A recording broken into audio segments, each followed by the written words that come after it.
I'm Giselle from Defective Geeks. Did you have to do any kind of special training for this part?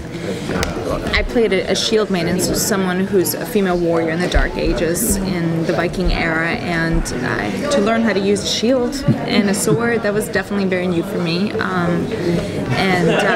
And getting a chance to realize that, okay, well, this is like, would my shield be different than the guys, and how to use the shield not only to attack but also defend myself, and that was challenging but also fun.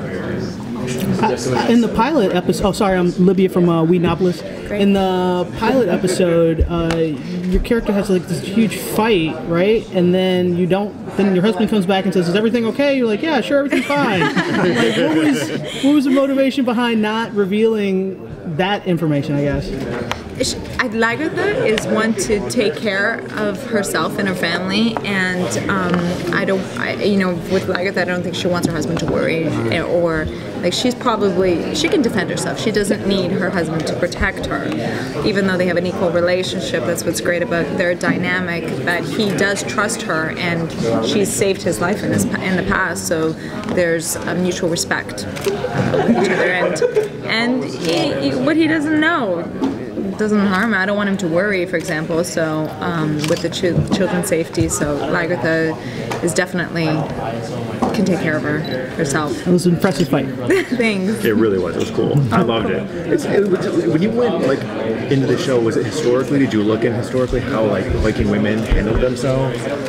Great question. There's very little information out there, but Michael Hirst was great about giving us different resources and different books, and how women were portrayed in the Viking era in the Dark Ages. 8th century was so much more advanced than how history ended up happening, and so it was so amazing to see how women were very strong, and how that they were not only able to be mothers and also warriors, but they could eventually rule and own land and divorce their husbands. So it was very empowering to know that women had a strong voice, and they had a say in the community, and they were allowed to carry or put on different hats. Yeah. Definitely. Can you tell us what's going to happen with the relationship? The relationship, Ragnar and Lagertha, it's definitely a love match, and it's true partnership, and it's an equal relationship. All I could probably say is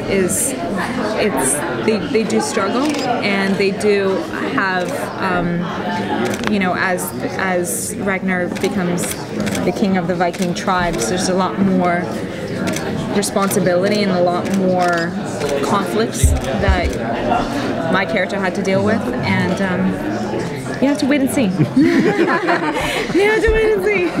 Yeah. Are you typically drawn to really strong female characters for your roles? Great question. Yes, I do love strong character roles, but I also love to find out the vulnerability and the flaws of it, of the character, and I think that really attracts me, in the combination of both. And that's what Michael Hirst is such an amazing writer, to have and write a woman's character. He wrote Elizabeth with Kate Blanchett. That's why I was like, I trusted him in what he was going to do with my character.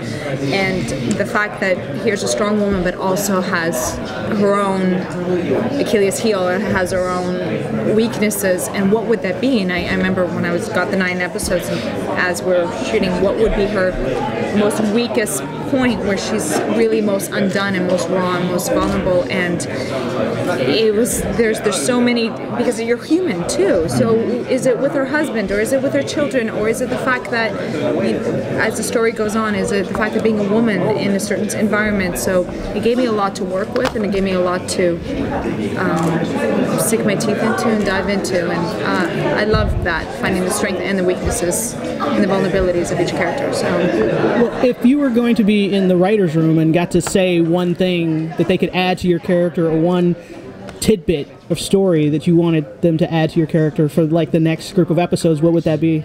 That's such a great question, just because I don't think I could ever add to anything that Michael Hirst has already thought out or written. He's just such an incredible writer that I feel like I'm in awe when I read his scripts.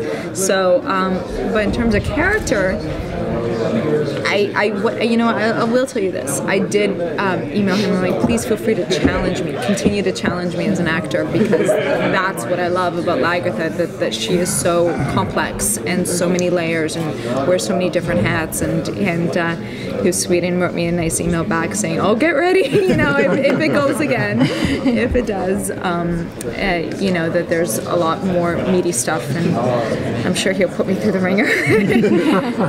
What was the audition process like? Was it physical or was it? No, actually, funny, no physicality Really? at all. I got the script back in March and I read it and I called up my agents. I'm like, I got to get in on this, and they said they weren't doing any meetings, so I had to put myself on tape in my living room. And then I didn't hear from them for months. They were focusing on casting Ragnar, and I was in Toronto shooting something else, and I got a call saying they want to see you again, but they're not sure you can pull off a Viking in terms of your look. I'm like, is that really?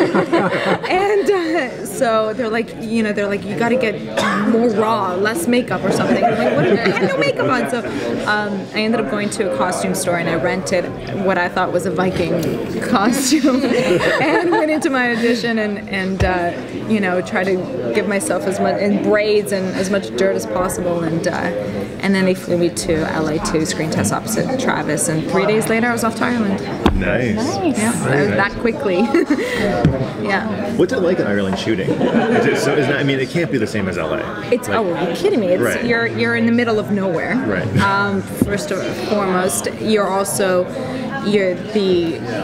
don't necessarily have cell reception or internet, so you're stuck in an environment to really think slow down, and it forces you to relate with other people and connect with the other cast members, which was so necessary for something like this, when as the cast grows and there's different cultures and different people from different countries are coming in, when we're all sitting in a tent next to a heating device, and it forces us to tell stories instead of and just really get to know each other. And I think that really helped and bonded us quickly, because that's what Vikings, they were very much a family as a community, and they had each other's back in the battlefield, but also had a strong network and strong support system within the community. So.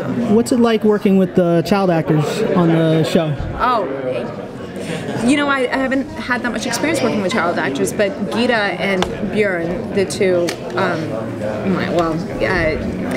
Nathan and Ruby were absolutely amazing. They were instinctual. They really it was Gita's first job, and she was very nervous, but I fell in love with them. I really saw her as my little daughter. She actually was here last week. I took her out for a shrimp taco, with her mom, just because I wanted to continue and build that relationship with her.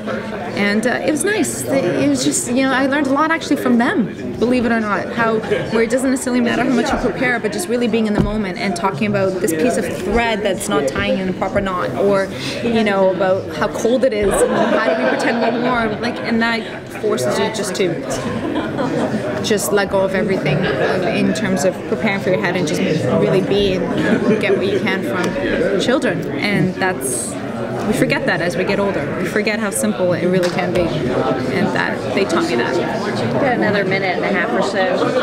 What has been your favorite thing about playing this role? Favorite thing?